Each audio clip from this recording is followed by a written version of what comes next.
Nitumie muda huu tuje tusalimiane, lakini kubwa ni wapongeze pia kwa kazi ambayo mnaifanya katika maeneo yenu yote. Sisi kama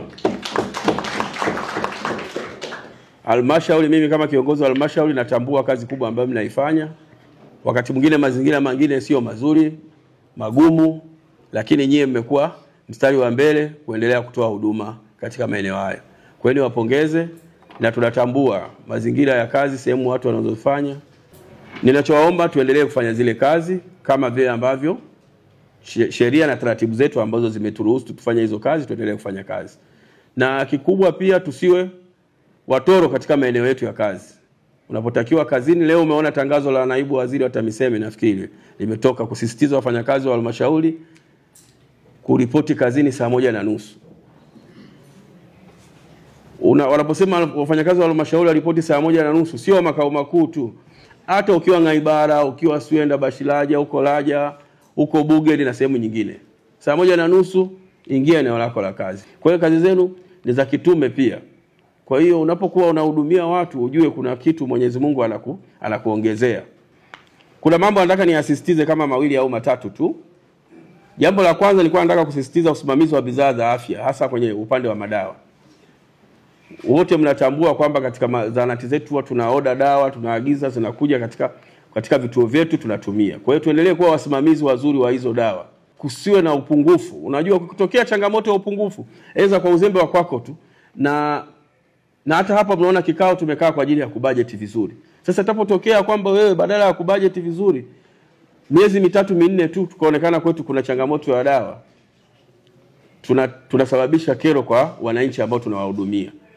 Rais wetu Dr. Samia Suluhu Hassan anasisitiza sana katika swala la usimamizi wa dawa katika hospitali zetu, tusikose dawa. Kutokea tumekosa tu tunasababisha kelele na misuguano mingi kwa wananchi wetu. Tena inaweza kusababisha uzembe wa mtu mmoja ukaleta shida katika eneo kubwa. Kwa hiyo tuendelee kusimamia kama ambavyo tunaendelea kusimamia. Jambo la pili nataka nisisitize usimamizi wa mapato. Usimamizi wa mapato katika maeneo yetu pia. Tumefunga Gotohomis karibu nafikiri vituo vyote tunavyo. Kwa hiyo tuendelee kusimamia mapato. Yale mapato yakafanye kazi ambayo imekusudiwa. Yaani tusichepushe mapato. Ile pesa sio ya kwangu, sio ya mtu mwingine, ni pesa ya serikali na ni pesa ambazo wanachangia wananchi. Kwa hiyo twendeni sisi kama viongozi tukasimamie mapato katika maeneo yetu. Lakini tuna jambo lingine pia, huduma kwa wateja. Kauli nzuri kwa mteja. Nafahamu nyinyi ni watu wazuri sana kwenye huduma kwa wateja. Mgonjwa atakuja, utampokea vizuri, nini, utamwambia. Sometimes ndio unakutana na watu radical wanakusumbua. Chukulia kama changamoto katika maeneo yako ya kazi. Najua mnakutana nayo. Kwa hiyo wewe akija mtu anaweza akapaniki amekuja, usichukie, usikasirike. Tuwe na kauli nzuri kwa wateja, tutoe huduma ile ambayo imestahiki. Serikali yetu ya awamu ya 6 inasisitiza sana tuendelee kutoa huduma kwa wateja, na yenyewe pia imewekeza sana katika sekta yetu ya afya. Sisi kwa mwaka huu tumepokea jumla shilingi bilioni 1.4 kutoka serikali kuu. Kwenye hizo bilioni 1.4 ni milioni 100 tu ndio iko sekta tofauti. Lakini bilioni 1.3 yote imekwenda sekta ya afya.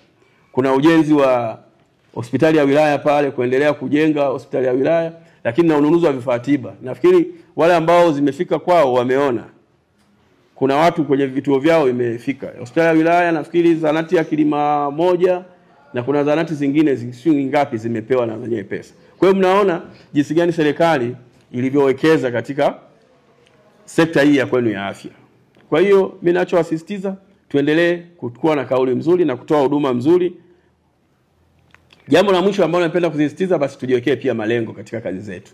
Tunafanya mpango wa budget, basi ndio tujiwekee malengo ya vituo vyetu kwa miezi 12 kuanzia pale ambapo tunaanza. Mwaka wetu wa fedha huwa unaanzia Julai mpaka Juni. Kwa hiyo tujiwekee malengo mazuri. Isifike tu mwezi wa 4 au wa 5 kituo kimekolapse hakina chochote. Lakini kwa sababu ya shida ilianzia kwako wewe kutokuplani vizuri kuanzia mwanzo.